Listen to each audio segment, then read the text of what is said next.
point. For decades, the public has sort of agreed on a select few masterpieces. There's a consensus, you know. Absolutely. If you look at the major fan polls, the ones run by Rolling Stone, Mojo, or just massive online platforms, you see a very, very tight race for the top spot. Abbey Road often leads the charge. And you can see why. It's so polished. It's a stunning swan song, and it feels like this unified, complete piece of work. It sounds perfect. The sheer musical perfection of that album, I think it just resonates deeply with a global audience. It's almost always number one. Right alongside it, always trading places, is Revolver. Ah, Revolver, the musician's choice. Yeah, often viewed by critics and other musicians as the absolute pinnacle of their psychedelic and studio evolution. It's that transition point, you know, from pop band to artistic behemoths. And then, of course, you have Sgt. Pepper's Lonely Hearts Club Band. The big one. The album that basically redefined the album as an art form. It won all the initial critical praise. It was a cultural moment. And yet, here's the interesting thing. While it is the best-selling Beatles album of all time, it's moved over 32 million copies, it often settles into the number 2 or 3 spot in those fan rankings. Maybe because it's so monumental, you know? It's almost intimidating. Fans might find it a little harder to love than the sheer melodic joy of Abbey Road or the raw experimentation of Revolver. That could be it. And then to round out the consensus top 5, you consistently find Rubber Soul. Which marks that crucial shift to introspection. And, of course, the White Album. Polarizing, maybe, but impossible to ignore. So the key takeaway here, before we get into their choices, is that there is a massive consensus on the 5 greatest albums. Right. Which makes it so much more fascinating that the Beatles' own choices often ignore these commercial or critical heavyweights. Their choices are intensely personal. It seems like they're often not about the final sound quality, but about the feeling during the recording process. You know, a feeling of creative freedom, independence, or just pure camaraderie. And I think the most intensely personal and arguably the most defiant choice belongs to John Lennon. Oh, without a doubt. So if the late-era Beatles story is really a narrative of 2 egos fighting for creative space, John Lennon's selection of the White Album from 1968 as his definitive favorite, well, it's the ultimate declaration of artistic independence. It really is. I mean, why this album? Why the one that so many critics at the time dismissed as sprawling and, you know, totally unfocused?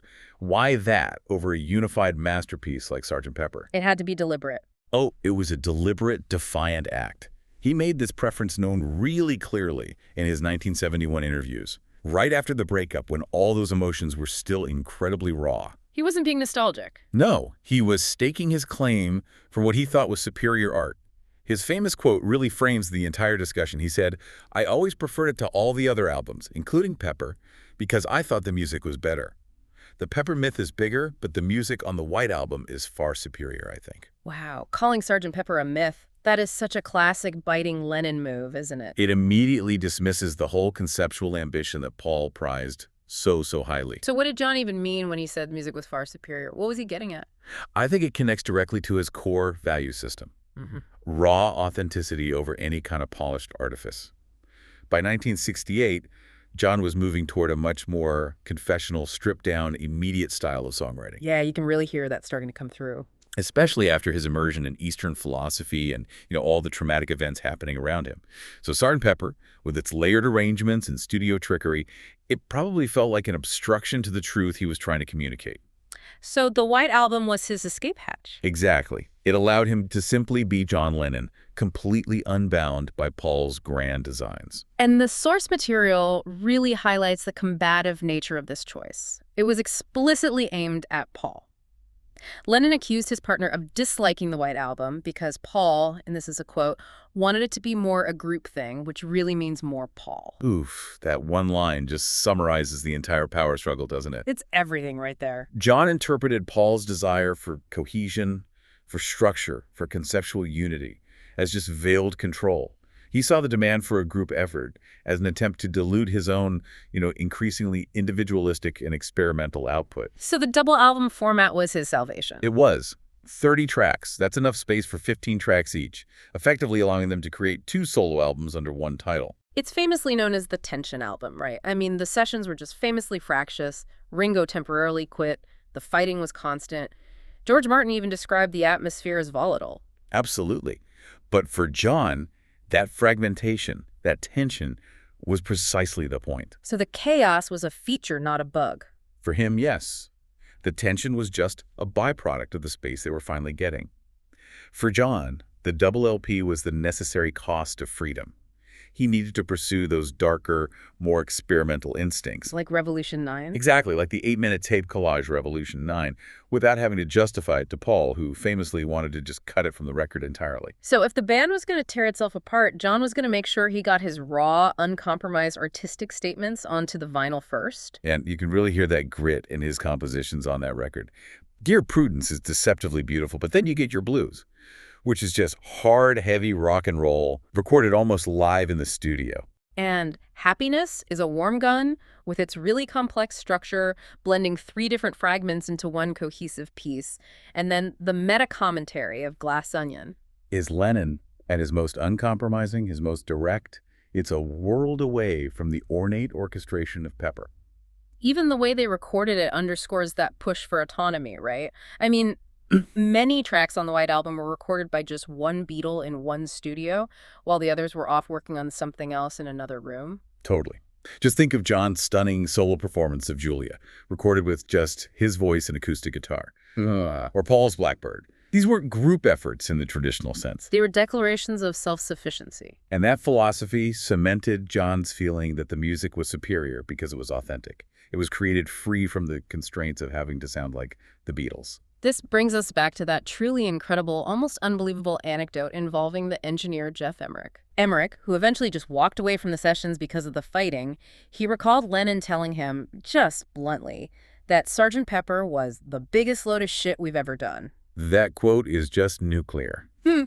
But our source material clarifies the true meaning behind it. Emerick understood that the insult was a direct philosophical shot at Paul McCartney's vision. So it wasn't about the sound engineering or the quality of the songs, really? Not at all.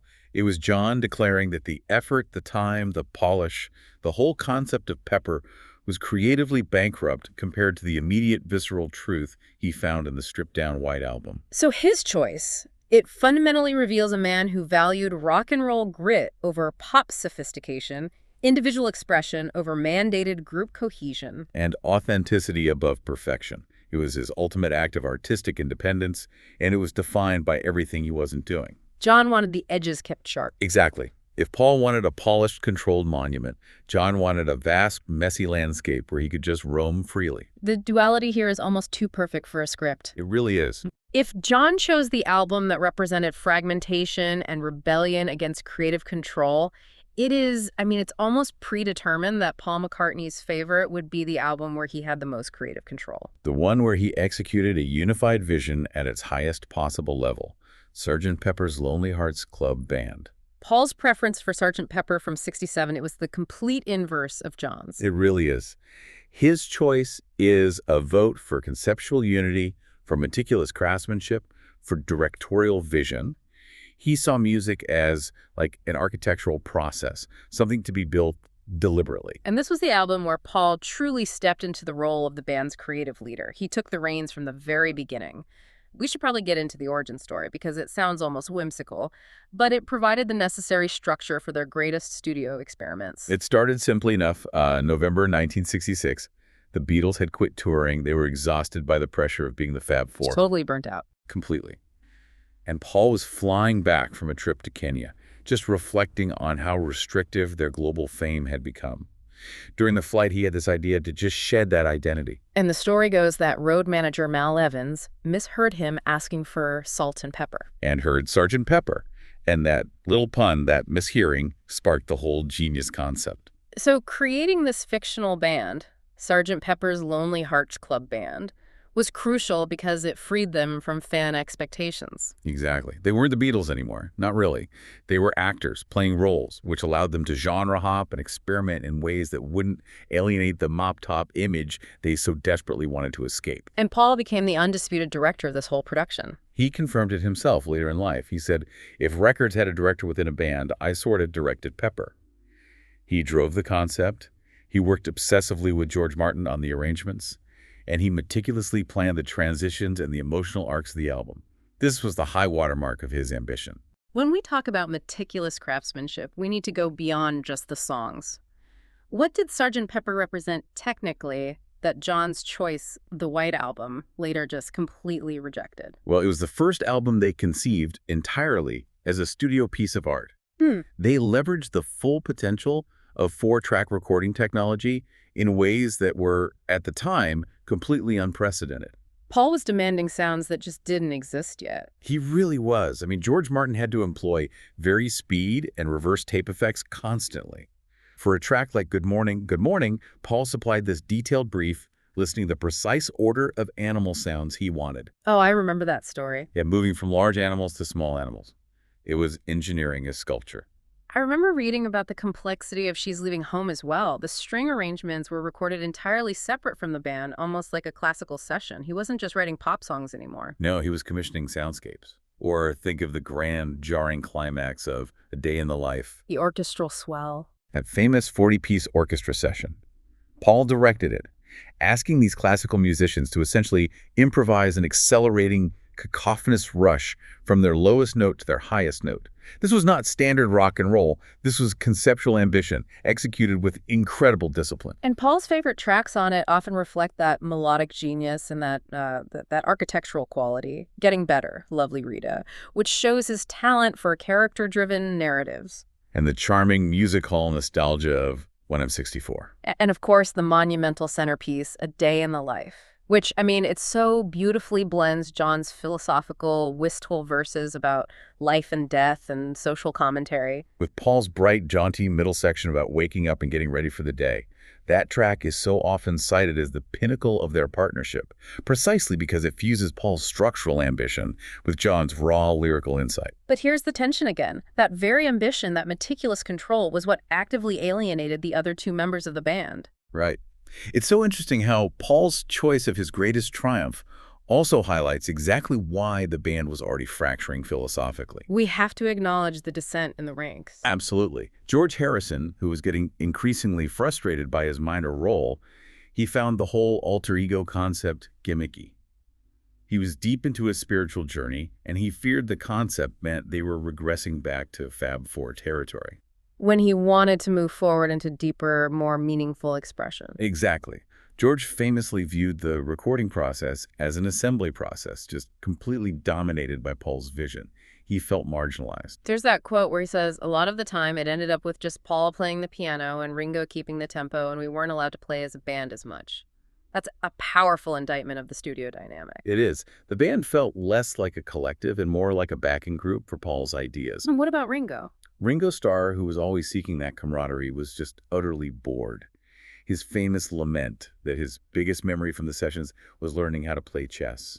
It speaks volumes. Right. When the focus shifts entirely to multi-layered overdubs and intricate production that revolves around Paul, the drummer, who thrives on live collective playing. He simply isn't needed as much. So Paul's choice is a statement of visionary ambition.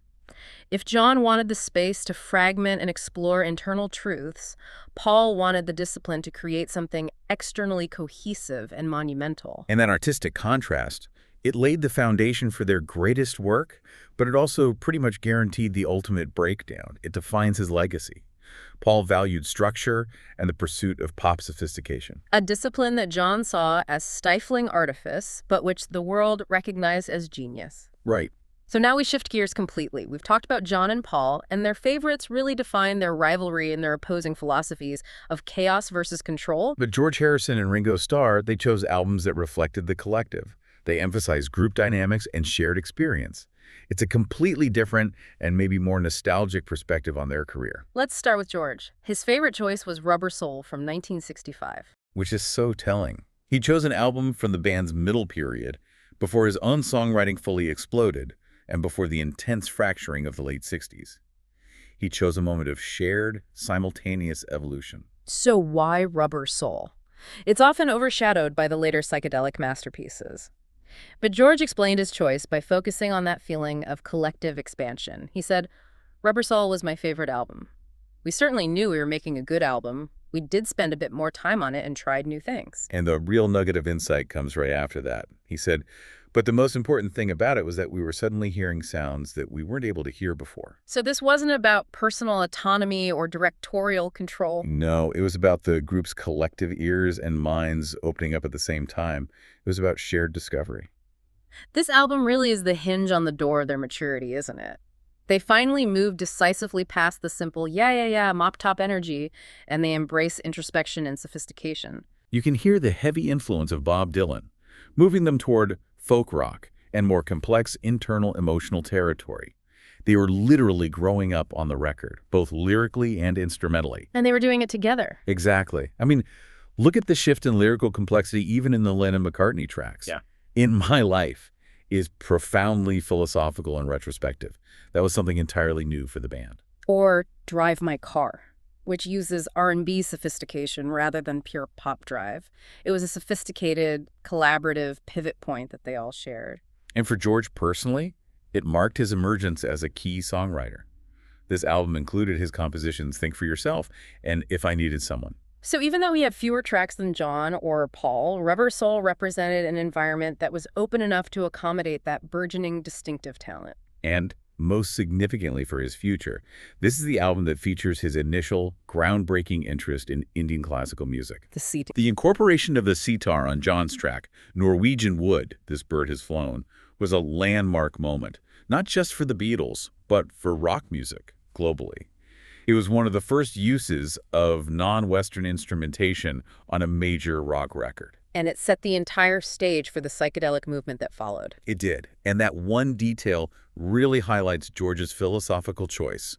He valued exploration. He valued the moment they truly burst out of their pop cocoon before the pressures and the egos became insurmountable. He picked the time when they were still genuinely listening to each other, collectively feeding the creative beast. It was a democratic high point. The music was growing deeper, but the band dynamic hadn't yet been poisoned by business disputes or the sheer exhaustion of Paul's conceptual demands. George chose harmony rooted in collective achievement, Which brings us beautifully to Ringo Starr. the heart of the band. If George chose collective evolution, Ringo chose pure community.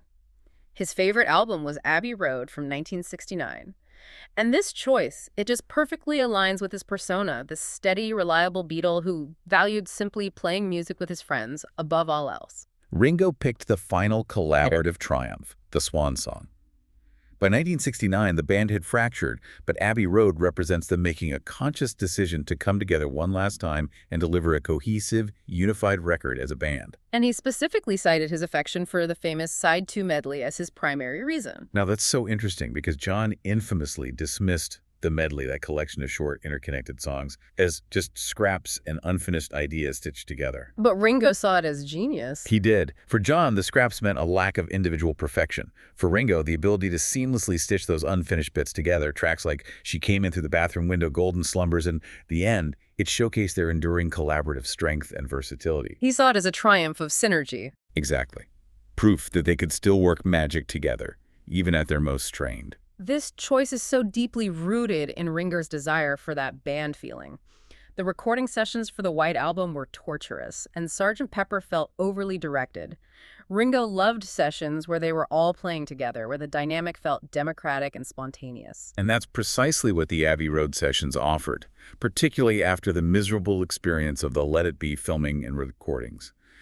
Paul, Ringo, and George Martin all reported highly positive recollections of recording Abbey Road. George Harrison even noted the return of musicality. He said, "We did actually perform like musicians again." They went back to basics, recording foundational tracks together on the floor of the studio. It was a deliberate attempt to recapture that camaraderie, and Ringo was central to that effort. He anchored the sound, providing that steady, distinctive heartbeat. And we absolutely cannot skip his defining moment on this record. His one and only drum solo. His one and only drum solo in the entire Beatles catalog, featured in The End. His only drum solo in 13 studio albums. That is incredible context. It speaks volumes, doesn't it? About the early constraints of their pop identity and later the complexity of Paul's orchestral arrangements. But in the end, Ringo finally got his showcase. And the solo wasn't just featured, it was mixed in true stereo, panning across the soundstage. A rare and powerful exhibition of his instrumental skill placed perfectly within the context of Paul, George, and John trading guitar solos right after. Yeah. It was a group effort that gave Ringo his personal highlight. So Ringo's choice wasn't about artistic statements or complex concepts at all. It was about the functional joy of collaboration. He didn't care about the ego or the philosophy. He cared about the simple, essential experience of playing music with his mates, and Abbey Road gave him one last harmonious chance to do that. He valued collaboration, camaraderie, and the feeling of a functioning unit.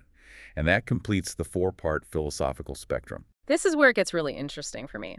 We have 4 world-class artists, each choosing a completely different record that reflects a deeply held personal and artistic philosophy.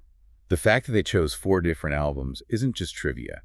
It is the definitive roadmap to understanding their genius and their inevitable breakup. So let's connect these 4 core philosophical priorities together, because the transcendent work really happened when these opposing forces were temporarily in balance. Okay, so first we have John. He chose the White Album, which represents autonomy and raw expression. He wanted the edges kept sharp, the truth immediate, and the structure fragmented enough to allow for personal space. Right. And then second, we have Paul choosing Sgt. Pepper, representing ambition and meticulous execution. He was the architectural force, focused on conceptual unity, sophistication, and structure to create something cohesive and monumental. Then third, George chooses Rubber Soul, which reflects evolution and collective discovery. He valued that moment when they were still open to new sounds growing together and embracing sophistication before the internal conflicts took over. And fourth, Ringo. He chooses Abbey Road, signifying community and camaraderie. His priority was the simple joy of playing, the feeling of a unified band, providing the steady foundation that allowed the others to build their musical structures on top of. When you look at their greatest collective achievements, say the early singles or even the high points of Revolver, it's when John's raw edge met Paul's melodic ambition. Contained within a framework that George was excited about and Ringo could anchor. But the late 60s showed what happened when those priorities diverged. John's need for autonomy became a kind of isolation, manifested in separate studio sessions and experimental tracks like Revolution 9. And Paul's ambition became perceived as a dictatorship, driving George and Ringo away, leaving them feeling more like session musicians than actual partners. Exactly, and you can see these critical tension points defining their final years. Consider the argument over Revolution 9 on the White Album. For Paul, it was an unwelcome scrap that ruined the flow of the album, a failure of conceptual discipline. But for John, it was essential, uncompromised artistic expression, a triumph of freedom. Or look at the collaboration or the lack of it on Abbey Road. While Ringo loved the camaraderie, John was so disconnected that he actively tried to veto the side 2 medley. He demanded that his songs and Paul's songs be separated entirely on the album. He fundamentally rejected Paul's concept of stitching things together for unity. Paul wanted the album to be a monumental statement, a unified piece of art. Which required every song to serve the whole. But John wanted his songs to be heard in isolation, purely as individual artistic truths. He was prioritizing the artist over the album. Their favorite albums are physical representations of that philosophical war. And what's fascinating is that this tension, autonomy versus control, raw expression versus meticulous structure, it isn't unique to the Beatles. No, not at all. You see this dynamic in nearly every supergroup that fractures. Think of Fleetwood Mac, where the ambition of one writer clashes with the raw, emotional honesty of another. Or even Pink Floyd, where Roger Waters' conceptual control eventually stifled David Gilmour's more melodic, improvisational instincts. It's the ultimate high-stakes creative collaboration. To achieve the kind of innovation the Beatles achieved, you needed 4 wildly different, powerful, and conflicting voices. If they'd all chosen Sgt. Pepper, they would have lacked John's raw edge.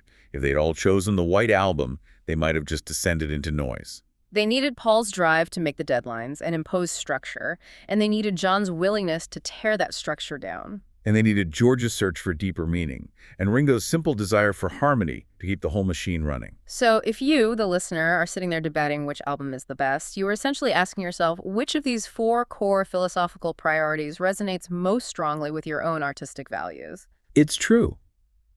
Do you value John's defiant rawness and the immediate truth? Then the White Album is your perfect record. Do you prefer Paul's visionary ambition, his scope, and a tightly executed concept, then you have to side with Sgt. Pepper. Or do you value George's emphasis on collective exploration, growth, and that shift toward lyrical depth? Then Rubber Soul captures that perfect evolutionary moment. Or maybe you prefer Ringo's appreciation for collaboration, camaraderie, and the ultimate feeling of the band functioning seamlessly together. In that case, Abbey Road is the clear winner. There is no single right answer because there were 4 different equally legitimate artistic visions. John was right that the White Album contained some of their most powerful and uncompromising music. And Paul was right that Sgt. Pepper was an unprecedented achievement in pop music ambition and scope. George was right that Rubber Soul captured them at that perfect moment of genuine, collective, creative discovery. And Ringo was absolutely right that Abbey Road showed them functioning as the world-class collaborative band they were meant to be, making music that continues to define pop perfection.